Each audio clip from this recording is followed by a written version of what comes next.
All right, get ready for this because the International Olympic Committee just dropped a bombshell. They've announced a massive expansion to the official list of sports, and let's just say the new disciplines are probably not what you're thinking. IOC President Thomas Bach is calling this whole thing a necessary evolution. And when you break it down, his reasoning is pretty straightforward. The Olympics, he says, have to evolve to reflect how we actually live and compete in the modern world. So what does this big evolution actually look like? Well, we're talking about 4 brand new disciplines being added as full medal events. We're going to see the first 2 make their debut at the 2028 Los Angeles Summer Games, and then 2 more will follow at the 2030 Winter Games. Okay, first up, let's head to LA 2028. The summer editions are all about modern strategy and, shall we say, a unique interpretation of physical exertion. And here they are. You've got Pickleball, which is officially classified as a high-frequency racket event, and then No Limit Texas Hold'em. The IOC has given this one the incredible title of a cardiovascular endurance event of the psyche. I mean, just those names alone tell you we're stepping into a bold new era of sports. So let's start with pickleball. You can love it or you can hate it, but you just can't deny its meteoric rise. This thing went from community courts straight to the Olympic Stadium. And yeah, while some sports purists might be scoffing, the IOC clearly sees a special kind of athleticism here.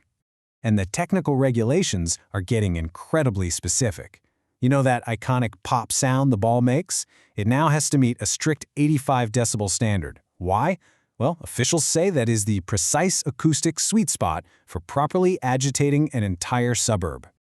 Oh, and it gets even more specific than that. One of the new events, Legacy Mixed Doubles, has this fascinating little requirement.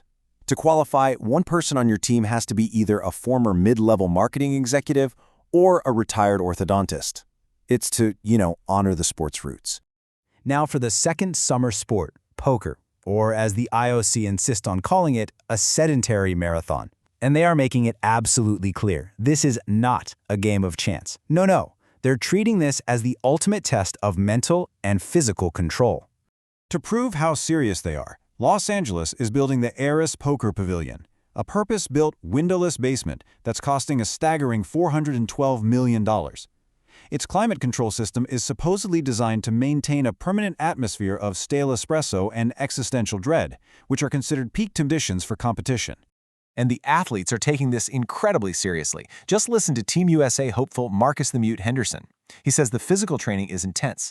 These athletes are training at high altitudes just to lower their resting heart rates to superhuman levels for those crucial high-stakes moments. Okay, so that's summer. Now for the winter. For the 2030 Games in the French Alps, it looks like the IOC is embracing a spirit that's a bit more whimsical. But make no mistake, it's every bit as competitive.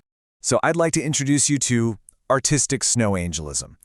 The goal here is to take an act of pure, childlike joy and then subject it to the intense, brutal scrutiny of international Olympic judges. It's basically the art of play, completely weaponized for glory. So how exactly do you judge a snow angel? Well, with scientific precision, obviously. Athletes are going to be scored on 3 main things: the perfect symmetry of their wings, the fluffiness of the peripheral ridge, and of course the incredibly difficult technical move known as the clean exit, that's standing up without messing up the impression. And the artistic expectations are sky high. One of the technical committee members, a former figure skating judge, makes it pretty clear they are looking for storytelling.